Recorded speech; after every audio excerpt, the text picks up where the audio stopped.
Hello everyone, हरे Krishna. Hopefully आप सभी लोग काफ़ी अच्छे होंगे। सो इस वीडियो में मैं बात करने वाली हूँ उन स्टूडेंट की जो काफ़ी ज़्यादा कंफ्यूज हो रहे हैं कि हम एसएससी सीजीएल की प्रिपरेशन कर रहे हैं, लेकिन मन करता है कि हम आरआरबी एनटीपीसी की भी प्रिपरेशन करें और उसका भी हम एग्ज़ाम दें, और मतलब थोड़ा डिस्ट्रैक्शन हो रहा है उस एग्ज़ाम को लेके। सो हम अपने जो गोल है हमारा, हम उस पर फोकस नहीं कर पा रहे हैं। तो ये इसी पर मैं बात करने वाली हूँ। और रेलवे एग्जाम्स वाले भी मुझे मैसेज करते हैं टेलीग्राम पर कि मेरा मन कर रहा है मैं एसएससी सीजीएल को भी टारगेट करूँ। तो मैं बताना चाहती हूँ जैसे कि अगर आपका इस बार प्री एग्ज़ाम नहीं हो पाया था, अगर आप इस बार कट ऑफ क्लियर नहीं कर पाओगे तो फिर आप रेलवे एग्ज़ाम की प्रिपरेशन कर लो। रेलवे एग्ज़ाम तो हमारा एसएससी सीजीएल से पहले होने वाला है। 2-3 मंथ बाद हमारा रेलवे का एग्ज़ाम हो जाएगा, उसके बाद हमारा एसएससी सीजीएल का होगा। अब एसएससी सीजीएल की जो प्रिपरेशन कर रहे हैं 1 या 2 ईयर से, जिनका इस बार प्री नहीं हुआ था, तो वो भी रेलवे का एग्ज़ाम दे सकते हैं। एग्ज़ाम देने से क्या हो रहा है, और प्रिपरेशन आपको कोई अलग से थोड़ी ना करनी है। वही सिलेबस है हमारा, मैथ्स भी वही है, रीजनिंग भी हमारी वही है। कोई अलग से आपको प्रिपरेशन नहीं करनी है। आप जो प्रिपरेशन करते आ रहे थे आपको वही प्रिपरेशन अपनी कंटिन्यू रखनी है।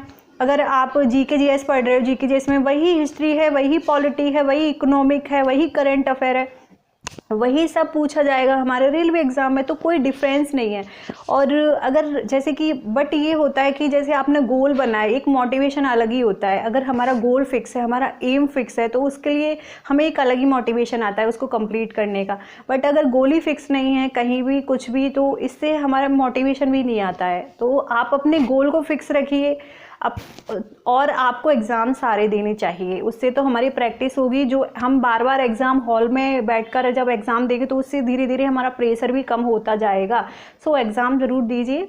और मैं बात करना चाहती हूँ जैसे कि काफ़ी सारे लोग कंफ्यूज हो रहे हैं कि बुक्स है, तो बुक्स कौन सी, मतलब हम तो एसएससी की प्रिपरेशन कर रहे हैं, एसएससी की हमारे पास बुक्स है, तो क्या हमें रेलवे एग्ज़ाम्स की बुक लेनी चाहिए? देखिए, आपको रेलवे एग्ज़ाम्स की बुक लेने की बिल्कुल भी ज़रूरत नहीं है, क्योंकि सिलेबस तो हमारा वही है, वैसे ही क्वेश्चंस आपको देखने को मिलेंगे। जबकि जो रेलवे एग्ज़ाम्स के जो स्टूडेंट हैं उनको भी सजेस्ट ये किया जाता है कि आप एसएससी एग्ज़ाम्स के जो क्वेश्चंस है, रीजनिंग हो गया, मैथ्स हो गया, उन क्वेश्चंस को लगाओ, उन लेवल के क्वेश्चंस को लगाओ। क्योंकि अभी थोड़ा सा कंपटीशन भी बढ़ेगा, वैकेंसी थोड़ी कम है, तो आपको थोड़ा लेवल भी बढ़ाना पड़ेगा उसी तरीके का। कि जैसे हमारे एसएससी सीजीएल में जिस तरीके के क्वेश्चंस पूछे जाते हैं, तो उन क्वेश्चंस की प्रैक्टिस करो, चाहे वो रीजनिंग हो चाहे वो मैथ हो। तो मैं ये कहना चाहती हूँ कि आपको अलग से कोई बुक लेने की ज़रूरत नहीं है। आप जो भी अपने एग्ज़ाम की बुक फॉलो कर रहे हो, चाहे वो कोई भी हो, तो आप वही फॉलो कीजिए। और देखिए, गोल फिक्स करना क्यों ज़रूरी है। जैसे कि हम अपने अगर एसएससी सीजीएल की बात करें तो उसमें हमारा, देखो, उसमें जो सिलेबस की बात करें, बाकी सिलेबस हमारा सेम ही है। अगर हम रेलवे एग्ज़ाम्स देखें और एसएससी का जो एग्ज़ाम्स देखें, सिलेबस हमारा सेम ही है, बट एक डिफरेंस है जो कि इंग्लिश का है। अगर आपको एसएससी सीजीएल को टारगेट करना है तो आपको मेंस टारगेट करके चलना पड़ेगा, ना कि प्री। और मेंस को अगर आप टारगेट करोगे तो उसमें इंग्लिश का वेटेज काफ़ी अच्छा है, तो आपको इंग्लिश पहले से ही अपना अच्छा करते चलना पड़ेगा। आपको इंग्लिश के लिए अच्छा टाइम निकालना पड़ेगा, उसको आपको ज़्यादा आपको आवर देने पड़ेंगे हर दिन, क्योंकि इंग्लिश आपको मेंस, देखिए सारा जो गेम होता है वो मेंस का ही होता है। मेंस से ही हमारी मेरिट बनती है, ना कि प्री से। तो अगर आप एसएससी सीजीएल को टारगेट किया है आपने, तो अपना गोल फिक्स रखिए, अपना एसएससी सीजीएल ही क्लियर करना है और एग्ज़ाम सारे देने हैं। मेन बात ये है, फिक्स ये बात है कि एग्ज़ाम सारे देने हैं, पर एसएससी एग्ज़ाम ही हमें क्लियर करना है। उसको ही क्लियर तो कोई भी हो जाए, फिर वो किस्मत की बात है। अब देखो, ऐसा नहीं कह सकते क्योंकि सिलेबस तो वही सेम है ना। कौन सी उसमें संस्कृत पूछी जाएगी रेलवे एग्जाम में? संस्कृत तो नहीं पूछने वाले, वही पूछेंगे history, polity, economic, GK GS में मैथ्स, रीजनिंग और ये सब।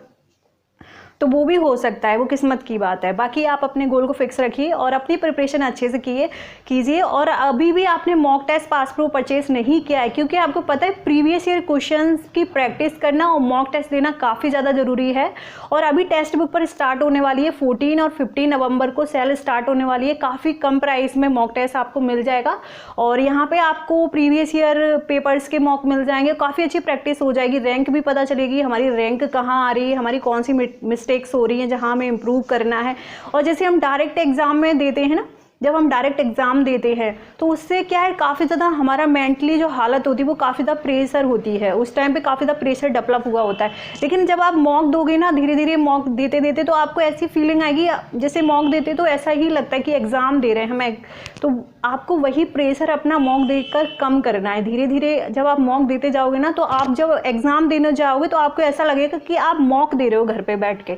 इसलिए मॉक देना काफ़ी ज़्यादा ज़रूरी है और स्पीड भी हमें पता चलती है, क्योंकि एक लिमिटेड टाइम मिलेगा हमें एग्ज़ाम में। तो मॉक ज़रूर खरीद लेना, जो कि 14 और 15 नवंबर को हमारी ये टेक्स्ट बुक की सेल स्टार्ट होने वाली है। सो होपफुली आप सभी लोग समझ गए होंगे कि क्या करना चाहिए।